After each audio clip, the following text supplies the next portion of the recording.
ಬಂಧುಗಳೇ, ನಾನಿವತ್ತು ನೇಳೆ ಗ್ರಾಮದ ಶಿವಯ್ಯ ಶೆಟ್ಟಿ ಅವರನ್ನ ಮಾತಾಡ್ಸೋಕ್ಕೆ ನಾನು ಬಂದಿದ್ದೀನಿ. ಈ ದಿನ ಉಪ್ಪಾರ ಸಂಸ್ಕೃತಿ ಬಗ್ಗೆ ಅವ್ರ ಜೊತೆ ಮಾತಾಡ್ತೀನಿ. ತಾತ ಹೇಳಿ, ಉಪ್ಪಾರ ಅಂದ್ರೆ ಯಾರು? ಉಪ್ಪಾರ ಅಂದ್ರೆ ಅನೇಕ ವಿಚಾರಗಳು ಬರುತ್ತೆ, ದಂತಕಥೆಗಳಲ್ಲೂ ಏನೇನೋ ಇರ್ತವೆ. ಆದ್ರೆ ನಮ್ಮ ಸಂಸ್ಕೃತಿ ಅಂತಂದ್ರೆ ನಮ್ದು ಈ ಇಕ್ಷಕು ವಂಶದ ಪರಂಪರೆ. ಸೂರ್ಯ ವಂಶದಲ್ಲಿ ಇಕ್ಷಕು ಮಹಾರಾಜ ಅಂತ ಅನ್ನೋರು ನಮ್ಮ ವಂಶದ ಈ ಇದಕ್ಕೆ ತಕ್ಕ ಹಾಗೆ ನಾವು ಸಗರ ವಂಶದವರು. ಸಗರ ಚಕ್ರವರ್ತಿ ಅಂದ್ರೆ ನಿಮ್ಗೆ ಇಕ್ಷ್ವಾಕು ವಂಶ, ಸೂರ್ಯವಂಶ, ಚಂದ್ರವಂಶ, ಸೂರ್ಯವಂಶ ಅಂತ ಬರುತ್ತೆ ಭಾರತೀಯ ಅದರಲ್ಲಿ ಸೂರ್ಯ ವಂಶಕ್ಕೆ ಸೇರಿದವರು. ನಾವು ಸೂರ್ಯ ವಂಶಕ್ಕೆ ಸೇರಿದವರು. ಇಕ್ಷಕು ವಂಶದಲ್ಲಿ ನಮ್ಮ ಮೊದಲನೇ ಇಕ್ಷಕು ವಂಶದ ಮಹಾರಾಜ ಅವ್ರ ತಾತ ಯಾರು ಅಂದ್ರೆ ಸಾಗರ ಚಕ್ರವರ್ತಿ ವಂಶ ಅಂತ ಬರುತ್ತೆ. ಸಾಗರ ಚಕ್ರವರ್ತಿಯ ವಂಶಸ್ಥರು ನಾವು. ಸಾಗರ ಚಕ್ರವರ್ತಿಗೆ 60,000 ಜನ ಮಕ್ಕಳು, 2 ಹೆಂಡತಿರು ಅವ್ರಿಗೆ. ಸಾಗರ ಚಕ್ರವರ್ತಿಯ ಮಗ ಕಿರಿ ಹೆಂಡತಿಯ ಮಕ್ಕಳು 60,000 ಅಂತ. 60,000 ಜನ ಮಕ್ಕಳು ಅಂತನೋ ಅಥವಾ ಸೈನಿಕರು ಅಂತ? ಇಲ್ಲ, ಮಕ್ಕಳೇ ಅಂತಾನೆ, ಸೈನ್ಯ ಅಲ್ಲ. 60,000 ಜನ ಮಕ್ಕಳು. ಈ ಮೊದಲನೇ ಹೆಂಡತಿಗೆ ಒಬ್ಬನೇ ಮಗ, ಅವನು ಹಂಸತ್ಸು ಅಂತಲೇನೋ ಬರುತ್ತೆ. ಹಂಸತ್ಸು ಅಂತೇನೋ ಬರುತ್ತೆ. ಈ ಮಕ್ಕಳೆಲ್ಲ ಪರಾಕ್ರಮಿಗಳಾಗಿ ದೇಶ ಸಂಚಾರ ಮಾಡ್ತಾ ಇವನು ಮಹಾ ಚಕ್ರವರ್ತಿ ಆಗಿರ್ತಾನೆ. ಯಾರು? ಸಾಗರ ಚಕ್ರವರ್ತಿ. ಸಾಗರ ಚಕ್ರವರ್ತಿ ಅಶ್ವಮೇಧ ಯಾಗ ಮಾಡ್ಬೇಕು ಅನ್ನೋ ಉದ್ದೇಶದಿಂದ ಫಸ್ಟ್ ಏನಪ್ಪಾ ಅಂದ್ರೆ, ಈ ಕಡೆ ಬಪ್ಪ, ಫಸ್ಟ್ ಇವರು ವಂಶ ಯಾಕೆ ಬರ್ತು ಅಂತಂದ್ರೆ, ಆ ಸಾಗರ ಚಕ್ರವರ್ತಿ ಯಾಕೆ ಇವರು ಈ ರೀತಿ ಆಯ್ತು ಅಂತ ಅನ್ನೋ ವಿಚಾರದಲ್ಲಿ ಅವರು ಒಂದು ಹಿರಿ ಹೆಂಡತಿ ಮಗ ಇರ್ತಾನಲ್ಲ, ಅವನು ಸ್ವಲ್ಪ ಮಾನಸಿಕ ಅಸ್ವಸ್ಥ. ಈ ಕಿರಿ ಹೆಂಡತಿ ಮಕ್ಕಳು 60,000 ಜನ ರಾಜಕೀಯನ ಆಳ್ತಿರ್ತಾರೆ ತಂದೆ ಜೊತೆಲಿ. ಇವನು ಏನು ಯಾಕೆ ಇವನು ಹಿಂಗಾದ ಅಂತಂದ್ರೆ, ಅವನ ಮಗ ಹಂಸಸ್ಸು ಅಂತಲೇನೋ ಬರುತ್ತೆ. ಇವನ್ ಮಗನ ಹೆಸರು ಹಂಸಸ್ಸು. ಅವನ ಮಗನು ಅದೇ ತರದಲ್ಲಿ ಹೆಸರು ಬರುತ್ತೆ. ಅವನ ಮಗ ಸಾಮಾನ್ಯವಾಗಿ 3 ಜನ ತಲೆಮಾರು. ಅವ್ನ ಏನ್ ಮಾಡ್ಬಿಡ್ತಾರೆ ಅಂದ್ರೆ, ಮಕ್ಕಳೆಲ್ಲ ಆಟ ಆಡ್ತಿದ್ರೆ ಬನ್ನಿ ತಿಂಡಿ ಕೊಡ್ತೀನಿ ಅಂದ್ಬಿಟ್ಟು ತಿಂಡಿ ಕೂಡ ಕರೆಸ್ಕೊಂಡು ಹೋಗಿ ಸಮುದ್ರಕ್ಕೆ ತಳ್ಬಿಡ್ತಿರ್ತಾನೆ, ಒಳಗೆ ತಳ್ಬಿಡ್ತಿರ್ತಾನೆ. ಆದ್ರಿಂದ ಅವನು ಗಡಿಪಾರು ಮಾಡ್ಬಿಡ್ತಾರೆ ಈ ಮನುಷ್ಯನ. ಅವನ ಮಗನು ಅದೇ ಹಂಸಸ್ಸು. ಮತ್ತೆ ಇನ್ನೂ ಒಂದ್ ಹೆಸರು ಬರುತ್ತೆ ಅವನ ಮಗನಿಗೆ. ಅವನ ಮಗನೇ ದಿಲೀಪ ಚಕ್ರವರ್ತಿಯ ಮಗನೇ ಭಗೀರಥ. ಆ ವಂಶ ಯಾಕೆ ಬರುತ್ತೆ ಅಂದ್ರೆ, ಈ ವಂಶದಲ್ಲಿ ಇಕ್ಷಕು ಮಹಾರಾಜ ಅನ್ನೋ ಒಬ್ಬ ದೊರೆ ಊರ್ತಾನೆ ಅಯೋಧ್ಯೆಯಲ್ಲಿ. ಮನು ಕೂಡ, ಈಗ ಮನು ವಿಚಾರ ಅಂತಾರಲ್ಲ, ಅಯೋಧ್ಯೆ ಚಕ್ರವರ್ತಿಗಳ ಪೈಕಿ ಮನು ಒಬ್ಬ. ಮನು ಸಂಸ್ಕೃತಿ ಅಂತ ಒಂದು ಲೆಕ್ಕ ಬರುತ್ತೆ. ಹಾಗಾಗಿ ನಮ್ಮಲ್ಲಿ ಆ ಭರತನ ಅಂದ್ರೆ ಭಗೀರಥ ಯಾವ ಉತ್ಪತ್ತಿ ಅಂದಾಗ ನಮ್ಮವರು ಯಾಕೆ ಹಿಂಗ ಕ್ಷೀಣವಾಗೋದ್ರು ಅಂದ್ರೆ, 1,000 ವರ್ಷಕ್ಕೊಂದ್ಸಾರಿ ಈ ಜನಾಂಗ ಬದಲಾಗ್ಬಿಡ್ತಾರೆ. 1,000 ವರ್ಷ ಕಳೆದ್ರೆ ಜನನೇ ಬದಲಾಗ್ಬಿಡ್ತಾರೆ. ಜಾತಿ ಇದೆ, ಎಲ್ಲವೂ ಬದಲಾಗ್ಬಿಡ್ತದೆ. 100 ವರ್ಷಕ್ಕೊಂದ್ಸಾರಿ ಮನುಷ್ಯ ತಿನ್ನುವಂತ ಆಹಾರ ಬದಲಾಗೋಗುತ್ತೆ. 100 ವರ್ಷಕ್ಕೊಂದ್ಸಾರಿ ಬದಲಾಗುತ್ತೆ, ಆಹಾರನೇ ಬದಲಾಗ್ತದೆ. ಹಾಗಾಗಿ ನಮ್ಮ ವಂಶ ಪರಂಪರೆ ತಗೊಳ್ಬೇಕು ಅಂದ್ರೆ, ಇಕ್ಷಕು ಮಹಾರಾಜನ ಮಕ್ಕ 100 ಜನ ಗಂಡು ಮಕ್ಕ ಅವನಿಗೆ. ಆ 100 ಜನದ ಪಂಗಡಗಳಲ್ಲಿ 100 ಜನ ಅಣ್ಣ ತಮ್ಮಂದ್ರು, ಅವರೇ ಒಂದು ಕುಟುಂಬವಾಗಿ ಬರ್ತಾರೆ, ಇವರೇ ಒಂದು ಕುಟುಂಬ ಬರ್ತಾರೆ. ಈ ರೀತಿ ಇಕ್ಷಕು ಸಾಗರ ಚಕ್ರವರ್ತಿಯಿಂದ ಹುಟ್ಟಿದಂತವ್ರು. ಯಾಕೆ ಅವ್ರಿಗೆ ಯಾವ ಶಾಪ ಬರ್ತು ಅಂದ್ರೆ, ಈ ಅಶ್ವಮೇಧ ಯಾಗ ಮಾಡಕ್ ಬರ್ತಾರೆ. ಅದ್ ಅಲ್ಲಿರ್ಲಿ. ಈ ಅಶ್ವಮೇಧ ಯಾಗ ಮಾಡ್ತಾ ಇರ್ಬೇಕಾದ್ರೆ ಇವರು ಕುದುರೆ ಜೊತೆಲಿ ಹೋಗ್ತಾರೆ. ಈ ದೇವೇಂದ್ರನಿಗೆ ಇದನ್ನ ಕಂಡ್ರೆ ಆಗಲ್ಲ. ಸಾಗರ ಮಹಾರಾಜನ ಅಶ್ವಮೇಧ ಯಾಗ ಮಾಡೋದಕ್ಕೆ ಇವ್ರಿಗೆ ಇಷ್ಟ ಇಲ್ಲ. ಯಾಕಂದ್ರೆ ದೇವೇಂದ್ರ ಯಾವಾಗ್ಲೂ ನಮ್ಮ ಅವಕಾಶ ತಿಳ್ಕೊಬಿಟ್ಟರು ಅಂತ, ನಮ್ಮ ಅಕ್ರಮ ಮಾಡ್ಕೊಬಿಟ್ಟರು ಅನ್ನೋ ಭಯ ಅವನಿಗೆ. ಅವನೇನ್ ಮಾಡ್ತಾನೆ, ಕುದುರೆನ ಕಾಣ್ದಂಗ್ ಮಾಡ್ಬಿಡ್ತಾನೆ. ಸಾಗರ ಚಕ್ರವರ್ತಿ ಕುದುರೆನ ಅವನ್ ತಕೊಂಡೋಗಿ ಪಾತಾಳ ಅಂತ ಹೇಳ್ತಾರೆ. ಅನೇಕ ಪಾತಾಳ ಅಂದ್ರೆ ಈ ಲೋಕದಿಂದ ಕೆಳಗೊಂದೋದೆ, ಮೇಲೊಂದು ಎಷ್ಟೋ ಅದೇ, ಅದು ಬೇರೆ ಒಂದು ವಿಚಾರ. ಈಗ ಅವರೆಲ್ಲ ಯದುವೀರ ಮಹಾರಾಜರು, ಅವರ ತಾತ ಅಂದ್ರೆ ಇವರು ಶ್ರೀಕಂಠದತ್ತ ಆ ವಂಶದವರು. ಇವನ ದತ್ತು ತಗೊಂಡವ್ರೆ. ಶ್ರೀಕಂಠದತ್ತನ ತಂದೆ ಚಾಮರಾಜ ಒಡೆಯರು ಅಂತ, ಜೈ ಚಾಮರಾಜೇಂದ್ರ ಒಡೆಯರು ಅಂತ. ಅವರು ರಾಮಾಯಣ ಬರ್ದವ್ರೆ. ಅವರು ಒಬ್ರು ಕವಿಗಳು. ಅವ್ರು ಹೇಳಿರೋ ಪ್ರಕಾರ ಯಾಕೆಂದ್ರೆ ಭೂಮಿ ಸಮುದ್ರದ ಅಂದ್ಮೇಲೆ ಭೂಮಿ ತಲೆ ಇರೋದು, ಪಾತಾಳ ಎಲ್ಲರಿದ್ದು ಅಂತ ಕೆಲವು ಜನಗಳು ಕೇಳ್ತಾರೆ. ಅವಾಗ ಹೌದು ಹೌದು ಹೌದು. ಅದಕ್ಕೆ ಉತ್ತರವಾಗಿ ಅವರು ರಾಮಾಯಣ ಬರೆದವ್ರೆ.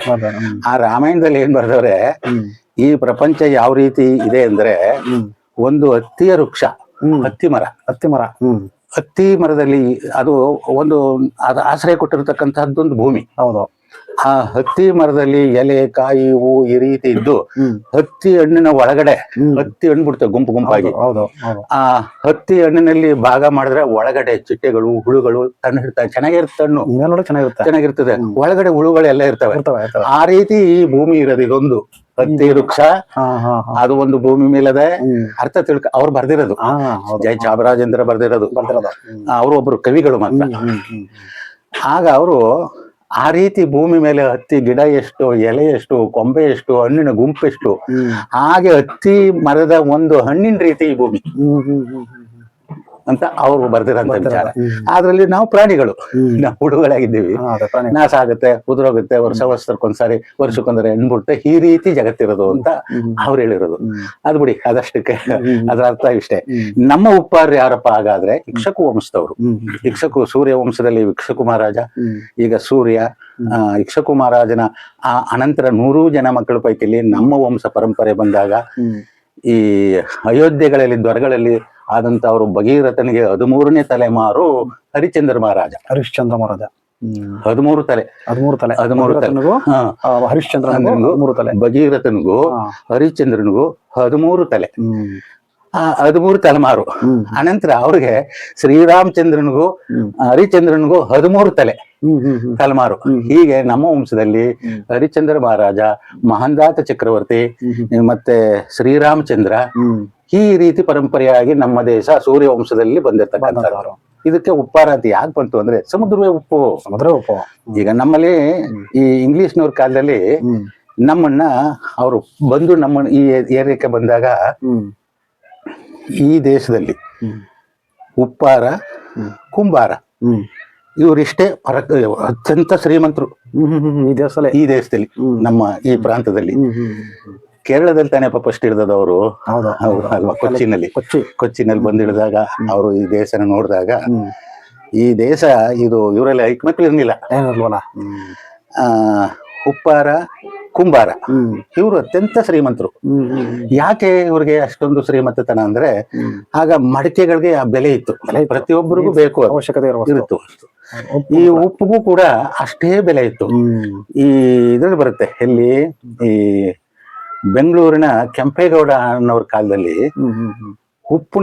ಉಪ್ಪು ಸಾಮಾನ್ಯವಾಗಿ ನಮ್ಮ ಕರ್ನಾಟಕದಲ್ಲಿ ಈಗ ಹೇಗೆ ಈ ಎಂಡ ನಾವು ಕುಡಿತೀವಲ್ಲಪ್ಪ ಸರಾಪು, ಇವ್ರಿಗೆ ಯಾವಾಗ ಬೆಲೆ ಅದೇ ಅರ್ಧ ಇವತ್ತು ಕೂಡ ಕರ್ನಾಟಕದಲ್ಲಿ ಇದಂತದಪ್ಪ ಎಂಡ ಸರಾಪುಗಳಿಂದಲೇ ಅರ್ಧ ವರಮಾನ. ಹೌದು ಸರ್ಕಾರಕ್ಕೆ ಆದಾಯ ಇರೋದು. ಈ ಬೇರೆ ಕಡೆಯಿಂದ ಅರ್ಧ ಬಂದ್ರೆ ಈ ಸರಾಪು ಎಂಡಗಳಿಂದ ಬರ್ತಕ್ಕಂತ ಆದಾಯವೇ ಜಾಸ್ತಿ ಸರ್ಕಾರಕ್ಕೆ.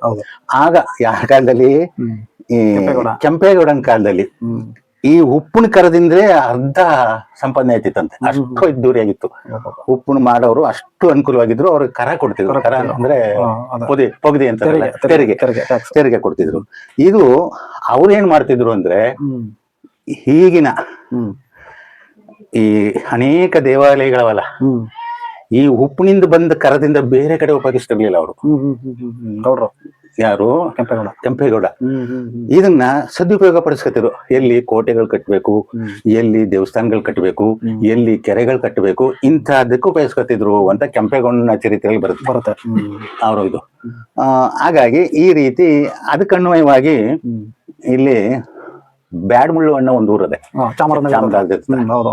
ಹತ್ರ.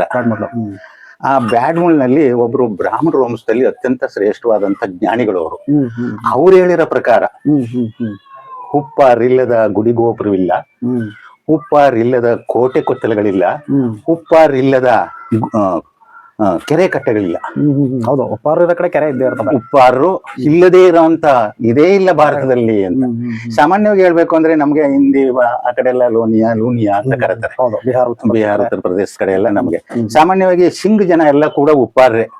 ಸಿಂಗ್ ಬರ್ತದಲ್ಲ, ಈ ರಾಜ್ಪುತ್ರ ಕಾಲ, ರಾಜ್ಪುತ್ರ. ಈಗ ನಮ್ಮ ಈ ಮೀರಾಬಾಯಿ ಒಬ್ಬ ರಾಜ್ಕುಮಾರಿ. ಹೌದು, ರಾಜ್ಕುಮಾರಿ. ಅವಳು ಅನೇಕ ದಾಸರ ಪೈಕಿಲಿ ಅನೇಕ ಶ್ರೇಷ್ಠ ಸಂತೆ ಈ ನಮ್ಮ ಸಿನಿಮಾ ಎಲ್ಲ ಬಂದಿದೆ. ಅವರು ಕೂಡ ನಮ್ಮ ಉಪಹಾರರಿಗೆ ಸೇರಿದವ್ರಿ. ನಾವು ಯಾಕೆ ಈಗ ಮಹಾಭಾರತದಲ್ಲಿ ತಕೊಂಡ್ರೆ ಬೃಹದಕ್ಷಾರಣ ಮಗ ಜಯದ್ರಥ ಅಥವಾ ಸೈಂಧವ, ಅದು ಮಹಾಭಾರತದಲ್ಲಿ ಉಪಹಾರ ಉಲ್ಲೇಖ ಇದೆ ಏನಂತದೆ, ಬೃಹದಕ್ಷಾರ ಬೃಹದಕ್ಷತ್ರಿಯ ಅಂತ ಹೇಳ್ತಾರೆ. ಬೃಹದಕ್ಷತ್ರಿಯನ ಮಗ ಸೈಂಧವ ಅಥವಾ ಜಯದ್ರಥ ಅಥವಾ ಸೈಂಧವ. ನಮ್ಗೆ ಉಪ್ಪುಗೂ ಕೂಡ ಸೈಂಧವ ಅಂತಲೇ ಒಂದ್ ಹೆಸರು. ಹೌದಾ? ಸೈಂಧವ ಅಂತ, ಸೈಂಧವ ಲವಣ ಅಂತಾರಲ್ಲ. ಹೌದು, ಸೈಂಧವ ಲವಣ. ಕೆಲವು ಆಡ್ ಭಾಷೆಲಿ ಮಾಡ್ಬೇಕು. ಆಡ್ ಭಾಷೆಯಲ್ಲಿ ಸೈಂಧವ ಲವಣ ಅಂತಲೂ ಒಂದ್ ಹೆಸರು. ಅಷ್ಟು ಶ್ರೇಷ್ಠವಾಗಿದ್ದವ್ರು ಯಾಕೆ ಹೀಗೆ ಕೀಳಾಗೋದ್ರು ಅಂದ್ರೆ ನಮ್ಮ ಉದ್ಯೋಗನ ಇಂಗ್ಲಿಷ್ ಕಿತ್ಕೊಬಿಟ್ರು. ನಾವು ಒಂದು ಸೇರು ಉಪ್ಪು, ಆಗಿನ ಕಾಲ ಸೇರು ಕೆಜಿಗೆ ಅಂತ, ಒಂದು ಸೇರು ಉಪ್ಪಿಗೆ 4 ಆಣಿ. 4 ಆಣಿ, ₹1 16 ಆಣಿಗೆ ಪೈಕಿಲಿ 4 ಆಣಿ ನಾವು ಮಾರ್ತಿದ್ರಂತೆ. ಅದರಲ್ಲಿ ಇವ್ರೇನ್ ಮಾಡಿದ್ರು, ಇವ್ರಿಗೆ ಯಾಕೆ ಈ ಐಡಿಯಲ್ಲಿ ಈಗ ನಾವೆಲ್ಲ ಸಮುದ್ರ ಉಪ್ಪನೆ ತಿಂತೀವಿ, ಇವ್ರು ಮಾಡ್ತಾ ಇರೋರು ಯಾರು ಮಾಡ್ತಾ ಇಲ್ಲ. ಆಗ ಅವರು ಮಾಡಕ್ ಕೂಡುದು, ನೀವು ಉಪ್ಪು ಮಾಡಿದ್ರೆ ₹1, ನೀವು ಒಂದು ಸೇರು ಉಪ್ಪು ಮಾಡಿದ್ರೆ ₹1 ಕರ ಟ್ಯಾಕ್ಸ್ ಕೊಡ್ಬೇಕು. ಬರದೆ 4 ಆಣಿ ₹1 ಇವ್ರು ಕೊಟ್ಬಿಟ್ಟು ಏನ್ ಮಾಡೋದು ಅಂತ ಅವ್ರ ಉದ್ಯೋಗನ ನಿಲ್ಲಿಸ್ಬಿಟ್ರು. ಅನೇಕ ಉಪ್ಪಿನ ಮಾಳ, ಉಪ್ಪಿನ ಮೂಳೆ ನಾವೆಲ್ಲ ಉಪ್ಪಾರದ ಜಾಗಗಳಿಗೆ, ಚಾಮರಾಜನಗರದಲ್ಲಿ ಉದ್ದಗಳಕ್ಕೂ ಮೂಳೆಗಳವೆ. ಅಲ್ಲೆಲ್ಲ ವರ್ಷ ಉಪ್ಪಾರ ಬಿಟ್ಟು ಯಾರು ಉಪ್ಪಾರು ಒಡ್ಡು ಕಟ್ಕೊಂಡು ಉಪ್ಪು ತಯಾರಿಸಕ್ಕೆ ಮೂಳೆಗಳು. ಅದಕ್ಕೆ ಅಷ್ಟೊಂದು ಡಿಮ್ಯಾಂಡ್ ಇತ್ತು. ಇವ್ರು ಇದನ್ನ ಬಿಡಿಸ್ಬಿಟ್ ಮೇಲೆ ಇವ್ರಿಗೆ ಪಾಪ ಜೀವನೋಪಾಯ ಬೇರೆ ರೂಟ್ ಇಲ್ಲ ಅಂತ ಅಷ್ಟ ಬೇರೆ ತರ ಇಟ್ಕೊಂಡು ನಮ್ಮನ್ನ ಗಾರೆ ಉಪ್ಪಾರರು ಅಂತಲೂ, ಸೆಟ್ರು ಅಂತಲೂ, ಮೇಲು ಸಕ್ಕರೆ ಸೆಟ್ರು ಅಂತಲೂ, ಉಪ್ಪಾರ ಅಂತಲೂ, ಈ ರೀತಿ ದಕ್ಷಿಣ ಭಾರತದಲ್ಲಿ ಎಲೆ ಮಾಡ್ತಾರೆ. ಕಡೆ ಎಲೆ ಉಪ್ಪಾರ, ಸುಣ್ಣದ ಉಪ್ಪಾರ, ಈಗ ಆಯಾಯ ವೃತ್ತಿಗಳನ್ನ ಮಾಡ್ತಾರಲ್ಲ, ಅದರ ಹೆಸರು ಇಟ್ಕೊಂಡು ಉಪ್ಪಾರ ಅಂತ ಇಟ್ಕೊಂಡು. ಆದ್ರಿಂದ ನಾವು ಒಳ್ಳೆ ಶ್ರೇಷ್ಠವಾದ ಜನ. ಈಗ ನಮ್ಮ ಹಂತವಾಗಿ ಈಗ ಸಾಮಾನ್ಯವಾಗಿ ಉದ್ಯೋಗ ಬರಕ್ಕಾಗಿಲ್ಲ. ಉದ್ಯೋಗ ಕಳ್ಕೊಂಡ್ಮೇಲೆ ಎಲ್ಲಿ ಸಾಧ್ಯ? ಗಾಂಧೀಜಿ ಅವರ ಆವಾಗ ಉಪ್ಪು ದಂಡು ಸತ್ಯಾಗ್ರಹ ಅಂತ ಮಾಡಿದ್ರು ಅವರು. ದಂಡು ಅಂದ್ರೆ ಏನು? ಹಿಂದಿನಲ್ಲಿ ಉಪ್ಪು ಅಂತಲೇ ದಂಡು ಸತ್ಯಾಗ್ರಹ, ಉಪ್ಪಿನ ಸತ್ಯಾಗ್ರಹ. ಈಗ ದಂಡು ಸತ್ಯಾಗ್ರಹ ಅಂತ ಹಿಂದಿಲಿ ಹೇಳ್ತಾರೆ, ಕನ್ನಡದಲ್ಲಿ ಉಪ್ಪಿನ ಸತ್ಯಾಗ್ರಹ. 48 ದಿನ ಸತ್ಯಾಗ್ರಹ ಮಾಡಿದ್ರು. ಉಪ್ಪು ನಮ್ ಸ್ವದೇಶಿ ಉಪ್ಪೇ ಬೇಕು ಅಂತ ಅವ್ರು ಮಾಡಿದ್ರು. ಅವರು ಜೊತೆಲಿ ಇದ್ರು, ಹಾಗೆ ಜೊತೆಲಿ ತುಂಬಾ ಜನ ಈಗಲೂ ಅವರೇ ಬಲಿದಾನ ಆಯ್ತು. ಎಷ್ಟೋ ಜನ ಇದಾದ್ರು, ಪಾಪ ಕಷ್ಟ ಜೀವನ. ಈ ರೀತಿ ಪರಂಪರೆ ನಮ್ಮದು ಬಡ್ಕೊಂಬಂದು ಸೂರ್ಯವಂಶ ಪರಂಪರೆಯಾಗಿ ಬಂದಂತವ್ರು ಹರಿಚಂದ್ರ ಮಹಾರಾಜ, ಶ್ರೀರಾಮಚಂದ್ರ, ಮಾಂಧಾತ ಚಕ್ರವರ್ತಿ, ಸತ್ಯರಥ ಮಹಾರಾಜ.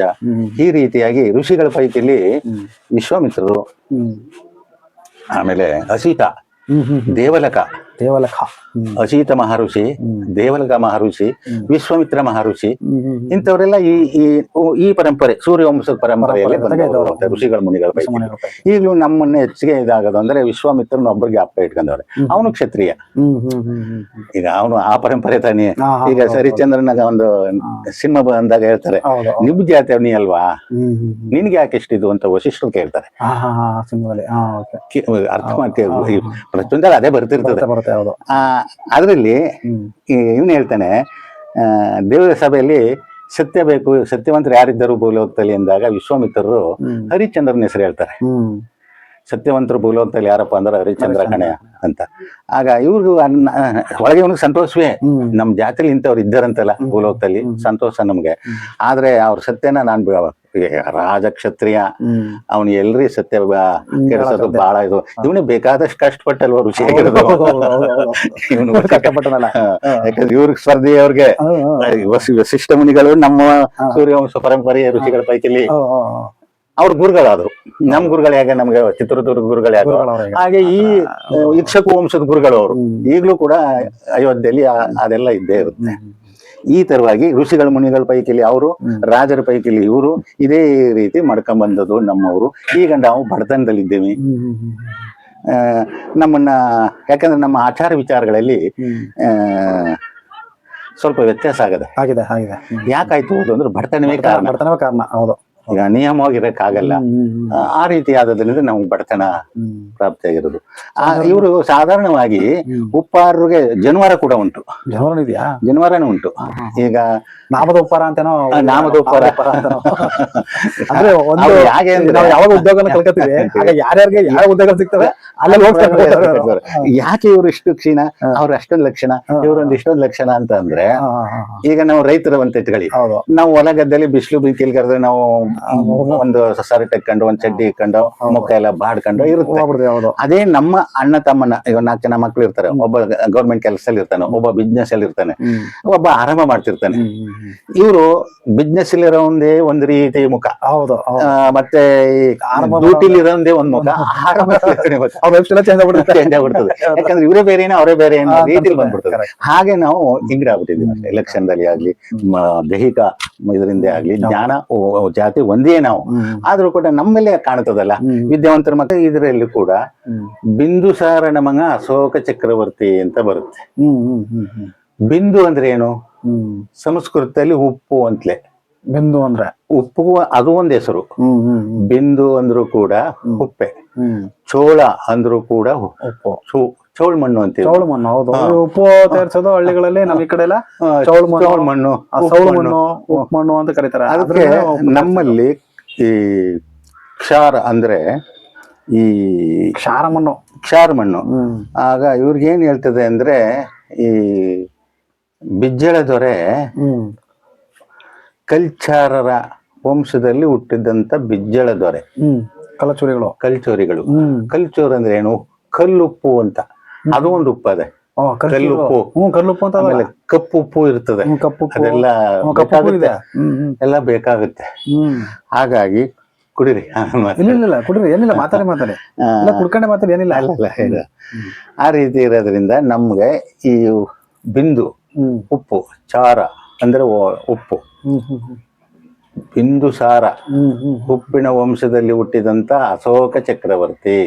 ಅಶೋಕ ಚಕ್ರವರ್ತಿಯೇ ಈಗ ನಮ್ಮ 3 ಮುಖವುಳ್ಳ ಚಕ್ರದ ಅಡಿಯಲ್ಲಿ ಇದೆಲ್ಲ, ಕಾಸಲು ಇದೆಲ್ಲ ಚಕ್ರ, ಅದು ಅವನ ಲಾಂಛನ.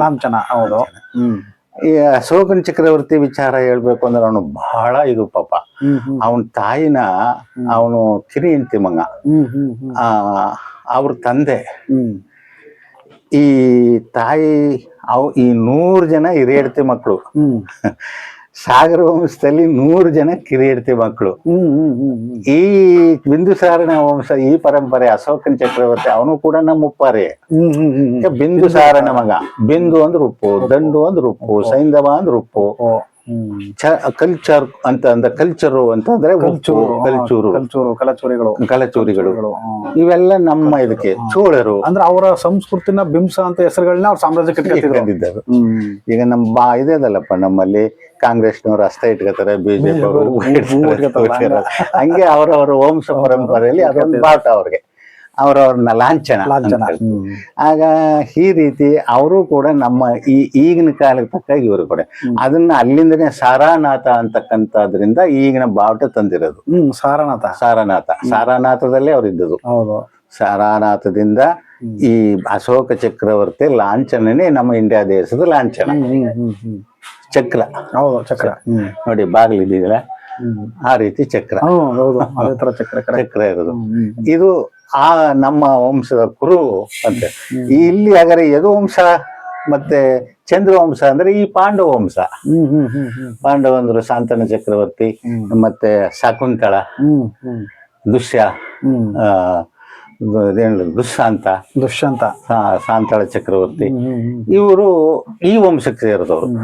ಈ ಶಾಂತಳ ದೇವಿ ಯಾರು ಹಾಗಾದ್ರೆ? ಶಾಂತಳ ಅಂತ ಈ ದುಷ್ಯಂತನ ಮಾಡ್ಕೊತಾಳಲ್ಲಪ್ಪ, ಇವಳು ವಿಶ್ವಾಮಿತ್ರನ ಮಗಳು. ಅದ್ ಯಾಕೆ ಹುಟ್ಟಿತು ಅಂದ್ರೆ ಮೇನಕೆಯಿಂದ ಹುಟ್ಟಿದವರು. ಆದ್ರಿಂದ ಇವಳು ದೇವಕನ್ಯೆ ರೂಪ ಅಷ್ಟೊಂದು ಚೆಲುವಾಗಿದ್ರು. ಕಣ್ವ ಋಷಿಗಳು ಸಾಕಿದ್ರು. ಅವ್ರು ಮಾಡಿ ಇವರು ಪ್ರೀತಿಸಿದ್ರಿಂದ ಆಯ್ತು ಸಂತೋಷ ಅಂತ ಆ ಚರಿತ್ರೆಯಲ್ಲಿ ಬರುತ್ತೆ.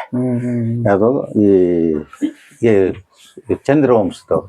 ಚಂದ್ರವಂಶ, ಸೂರ್ಯವಂಶ, ಯದುವಂಶ ಅಂತ. ಈಗಿನ ಮಹಾರಾಜರ ಅವರಲ್ಲಿ ಇವರು ಯದುವಂಶಕ್ಕೆ ಸೇರಿದವರು. ಇವರು ಇನ್ನೊಂದು ಮಾತು ಹೇಳ್ತೀನಿ, ವಿಚಾರ ಅಂದ್ರೆ ಏನು ತಿಳ್ಕೊಳ್ಳಿ ಜನ. ಸಾಮಾನ್ಯವಾಗಿ ದಸರಾ ಟೈಮಲ್ಲಿ ಕೆಲವು ವಿಚಾರಗಳನ್ನ ಹೇಳ್ತಾರೆ.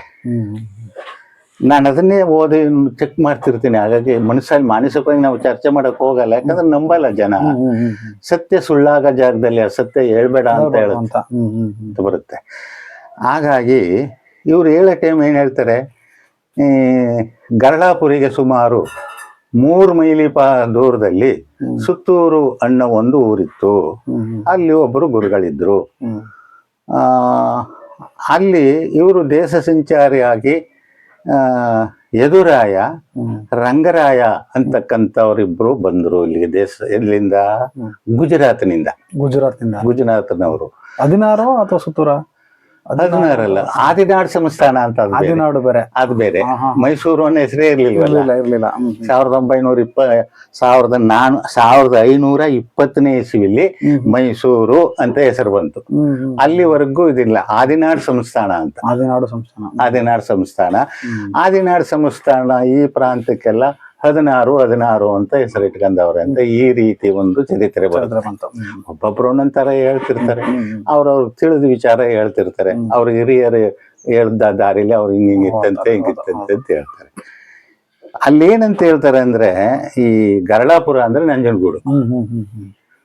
ಈ ಇಲ್ಲಿಗೆ ಬಂದಂಥವ್ರು, ಇಲ್ಲಿ ನಾವು ಯಾತ್ರಿಕರಪ್ಪ ದೇಶ ನೋಡಕ್ ಬಂದಿದ್ದೀವಿ ಅಂತಂದಾಗ, ಇಲ್ಲಿ ಸುತ್ತೂರ್ಗೆ ಹೋಗಿ ಅಲ್ಲಿ ಗುರುಗಳಿಗೆ ಎಲ್ಲ ವಿಷಯ ಗೊತ್ತು ಅಂತ ಅಲ್ಲಿ ಕಳಿಸ್ತಾರೆ. ಅಲ್ಲಿ ಬಂದಾಗ ಏನಾಯ್ತದೆ, ನೀವು ಯಾರಪ್ಪ ಈ ರೀತಿ ಅಂತ, ಈ ರಾಜ್ಯದ ವಿಚಾರ ಹೇಳಿ ಅಂದಾಗ ಅವ್ರು ಹೇಳ್ತಾರೆ. ಏನಂತ ಹೇಳ್ತಾರೆ, ಅಲ್ಲಿಂದ ಆಚೆಗೆ ಅದಕ್ಕೆ ಮೊದಲು ಯಾರಾಗಿದ್ರು ಅನ್ನೋ ವಿಚಾರ ಬರುತ್ತೆ. ಇಲ್ಲಿ ಒಬ್ಳು ರಾಣಿ ಅವಳಪ್ಪ, ರಾಣಿಗೆ ಒಬ್ಳು ಹೆಣ್ಮಗಳು, ರಾಜ ತೀರೋಗ್ಬಿಟ್ಟವನೆ. ಅವನ ಸೈನ್ಯಾಧಿಪತಿ ಆಗಿದ್ದಂತ ಮಾರನಾಯಕ ಅಂತ ಈ ಭಾಷೆಯಲ್ಲೂ, ಅವನು ಆ ಮಗಳನ್ನ ನನಗೆ ಕೊಟ್ಟು ಮದುವೆ ಮಾಡುವಂತ ಹಿಂಸೆ ಮಾಡ್ತಾರೆ. ಆ ಅಮ್ಮನಿಗೆ ಇಷ್ಟ ಇಲ್ಲ. ಆಗ ಈ ಯದುರಾಯ ಮತ್ತು ರಂಗರಾಯರು ಈ ಗುರುಗಳ ಸಹಾಯದಿಂದ ಅವರನ್ನ ಯಾವುದೋ ರೀತಿಯಲ್ಲಿ ಇವ್ರು ಬೇರೆ ಬೇರೆ ಹೇಳ್ತಾರೆ. ಆ ಯುದ್ಧದಲ್ಲಿ ಅವ್ರನ್ನ ಸೋಲಿಸ್ಬಿಟ್ಟು ಆ ಮಗಳನ್ನ ಇವರು ಕೊಟ್ಟು ಮಾಡ್ತಾರೆ. ಅಲ್ಲಿಂದ ಈಚೆಗೆ ಯದುವಂಶ ಪ್ರಾರಂಭ. ಇದು ಈಗ 29ನೇವರು ಈಗಿರೋರು 30 ಜನ ರಾಜರುಗಳಾಗವ್ರೆ. ಈ 30 ಜನ ರಾಜರುಗಳಲ್ಲಿ 13 ಜನ ಚಾಮರಾಜ ಒಡೆಯರು, ಚಾಮರಾಜ ಅಂತ ಬರುತ್ತೆ. ಯಾವನು ಅನ್ನೋದು ಗೊತ್ತಾಗಲ್ಲ. 13. ಹಾಗಾಗಿ ಹಾಗಾದ್ರೆ ಆ ಅಮ್ಮ ಯಾರು ವಂಶಸ್ಥರು ಅಂತ ನಾನು ಕ್ವಶನ್ ಮಾಡಿದೆ. ಯಾರಿಂದಲೂ ಉತ್ತರ ಬರಲ್ಲ. ಯಾರೋ ಈ ವಂಶದಲ್ಲಿ ಒಬ್ಬ ರಾಣಿ ಇದ್ಲು. ಮಾರನಾಯಕರು ಹಿಂಸೆ ಮಾಡ್ತಿದ್ರು. ಯದು ವಂಶಸ್ಥವ್ರನ್ನ ಯುದ್ಧ ಮಾಡಿ ಖಂಡೇರಾಯ, ಯದುರಾಯ, ರಂಗರಾಯ ಇವರಿಬ್ಬರಿಗೆ ಸಹಾಯ ತಗೊಂಡು ಇವ್ರು ಮಾಡಿದ್ರು. ಮದುವೆ ಮಾಡಿದ ಆ ರಾಣಿ ಯಾವ ವಂಶಸ್ಥಳು? ಯಾರು? ನೀವು ಇಲ್ಲಿಂದ ಹೇಳ್ತಿದ್ರೆ ಎಲ್ಲಪ್ಪ, ಈಗ ಅದನ್ನ ಬಿಟ್ಟೇ. ಯಾವ್ದನ್ನ ಈಗ ಇದು ಸುತ್ತೂರು ಮಠ ಏನಾದ್ರು 1120 ವರ್ಷ ಆಗದೆ. ಅದಕ್ಕ ಏನು ಮಠಕ್ಕ 1100 ಬೇಕಾದ್ರೆ ಇತಿಹಾಸ ಆಗ್ತಿದ್ರು, ಈಗ ಹಾಕಲ್ಲ. ಯಾಕಂದ್ರೆ ತಿಳ್ಕೊಂಬಿಟ್ಟವ್ರ ಜನ. ಹಾಗಾದ್ರೆ ಯಾರು ಆಗ ಆ ಗುರುಗಳು ಯಾರು? ಹಾಗಾದ್ರೆ 1000 ವರ್ಷ ಓಪನ್ ಆಯ್ತಲ್ಲಪ್ಪ 1020ರಲ್ಲಿ. 1020 ವರ್ಷ ಆಗದ. ಆಗ ಯಾರು ಗುರುಗಳು? ಈ ಲಿಂಗಾಯತ ರೊಟ್ಟಿ 200 ವರ್ಷದ ಹಿಂದೆ ಆ ಮಠ ಇತ್ತಲ್ಲ. ಹಾಗಾದ್ರೆ ಯಾವ ಜಾತಿಯವರಾಗಲಿ ಗುರುಗಳಾಗಿದ್ದವರು? ಈ ಕ್ವಶನ್ಗೆ ಉತ್ತರ ಇಲ್ಲ ಇವ್ರ ಕೈಲಿ. ಆದ್ರಿಂದ ಏನೇನೋ ಹೇಳ್ತಾರೆ. ಈ ಗೊತ್ತಿಲ್ಲದೆ ಇರೋಂಥ ಸತ್ಯಗಳು ಬೇಕಾದಷ್ಟು ಇರ್ತವೆ. ಹೀಗಾಗಿ ಈ ಪರಂಪರೆಯಲ್ಲಿ ನಮ್ಮ ವಂಶದವ್ರು ಯಾಗಿದ್ದದು ಆಗ. ಈಗ ನಮ್ಮ ಕೋಡಿಪುರ ಅಂತ ಇಲ್ಲೊಂದು ಊರು ಹಾಳಾಗೋಯ್ತು. ಅಲ್ಲಿ ನಮ್ಮ ತಾತ, ಯಾಕಂದ್ರೆ ನಮ್ದು ಅಂತ ನಾವು ಹೇಳ್ಕೊಳ್ಬಾರ್ದು, ಇರೋ ವಿಚಾರ ಕೇಳ್ಬೋದು. ಎಲ್ಲೆ ಲಿಂಗಯ್ಯ ಅಂತ ಪಾರ್ಪತ್ಯಗಾರ. ಎಲ್ಲೆ ಲಿಂಗಯ್ಯ ಅಂತ ಉಪ್ಪಾರ ನಮ್ ತಾತನೇ ಅವರು. ಈ ಬೋಂಡಿ ಅಂದ್ರೆ ಎಡ್ತಲೆ ಎಂಬರ್ಗಾಲ, ಈ ಕಡೆ ಕೋನ್ನೂರು, ಈ ಕಡೆ ಬೆಂಡ್ರೋಡಿ, ಈ ಕಡೆ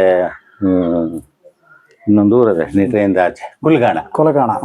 ಕುಲಗಾಣ ಇಲ್ಲಿವರೆಗೂ ಕೂಡ ಇವ್ರ ಪ್ರಾಂತದಲ್ಲಿ ಈ ಇದು ಕೊಡ್ತೀವಿ, ಇದಿಷ್ಟು ಸಾಮಂತ ಆಡಳಿತ. ಆಡಳಿತ. ಇದನ್ನ ಉಮ್ಮತ್ತೂರಲ್ಲಿ ಒಬ್ರು ವೀರಪ್ಪ ಒಡೆಯರ್ ಅಂತ, ಅವರೊಬ್ರು ಇವರೊಬ್ರು ಶಿವನ ಸಮುದ್ರದಲ್ಲಿ ಒಬ್ರು ಪಾಳೆಗಾರರು, ಇವ್ರು ಎಷ್ಟೋ ಜನ ಈ ಪ್ರಾಂತನ ಆಳ್ತಿದ್ರು. ವರ್ಷಕ್ಕೊಂದ್ಸಾರಿ ಇಂತಿಷ್ಟು ಅಂತೇಳಿ ಶ್ರೀರಂಗಪಟ್ಟಣ ಕಳಿಸ್ತಿದ್ರು. ಶ್ರೀರಂಗಪಟ್ಟಣ ಯಾರ ಆಡಳಿತ ಅದು? ಆಗ ಈ ಚಿಕ್ಕದೇವರಾಯ, ದೇವರಾಯ ಇಂಥವ್ರುಗಳ ಆಳ್ತಿದ್ರು ಅಂತ ಹೇಳುತ್ತೆ. ಇಷ್ಟ ಅಲ್ಲಿ ಬರೋದು ಎಷ್ಟು ಬರುತ್ತೆ ಅಂದ್ರೆ, ಇವ್ರು ಎಷ್ಟೋ ಜನ ಪಾರ್ಪತ್ಯಗಾರರು ಆ ದೇಶದ ವರಮಾನವನ್ನು, ಆ ಪ್ರಾಂತದ ವರಮಾನನ ಶ್ರೀರಂಗಪಟ್ಟಣಕ್ಕೆ ಕಳಿಸ್ತಿದ್ರು ಒಗದಿ ರೂಪದಲ್ಲಿ. ಅವರಿದ್ದು ವಿಜಯನಗರಕ್ಕೆ ಕಳಿಸ್ತಿದ್ರು. ಅವ್ರೊಂದಷ್ಟು ಮಡಿ ಕಳೆದು ಇಷ್ಟೆಷ್ಟು ಬೇಕು ನಿಮ್ಮ ಪ್ರಾಂತದಿಂದ ಬರ್ತದಲ್ಲ. ಈಗ ಜಿಲ್ಲೆ, ತಾಲೂಕು, ಮತ್ತೆ ಜಿಲ್ಲೆ ಆಗದೆ, ತಾಲೂಕು ಆಗದೆ, ಗ್ರಾಮ ಪಂಚಾಯತಿ ಆಗದೆ, ಒಂದೊಂದು ಗ್ರಾಮಕ್ಕೆ 3-4 ಊರುಗಳು ಇರ್ತವೆ. ಈ ರೀತಿ ಇದೊಂದು ಪ್ರಾಂತ. ಈ ವಯ್ಯ ಯಾಕೆ ಅಂದ್ರೆ, ಯುದ್ಧದಲ್ಲಿ ನಮ್ಮವ್ರೆಲ್ರು ಮುಸ್ಲಿಮಾನರು ಸೋಲ್ಸ್ಬಿಟ್ರು. ಆಗ ಕಲ್ಲುಗಳವೆ ಎಲ್ಲಿ ಈ ರೀತಿ ಇದ್ರ ವೀರ್ಗಲ್ ಪೈಕಿಲಿ ಹಸ್ತ ಇರ್ತದೆಯೋ ಅಲ್ಲಿ ಅನೇಕ ಜನನ ಸುಟ್ಟಾಕಿರೋ ಜಾಗ ಅದು ಅಂತ.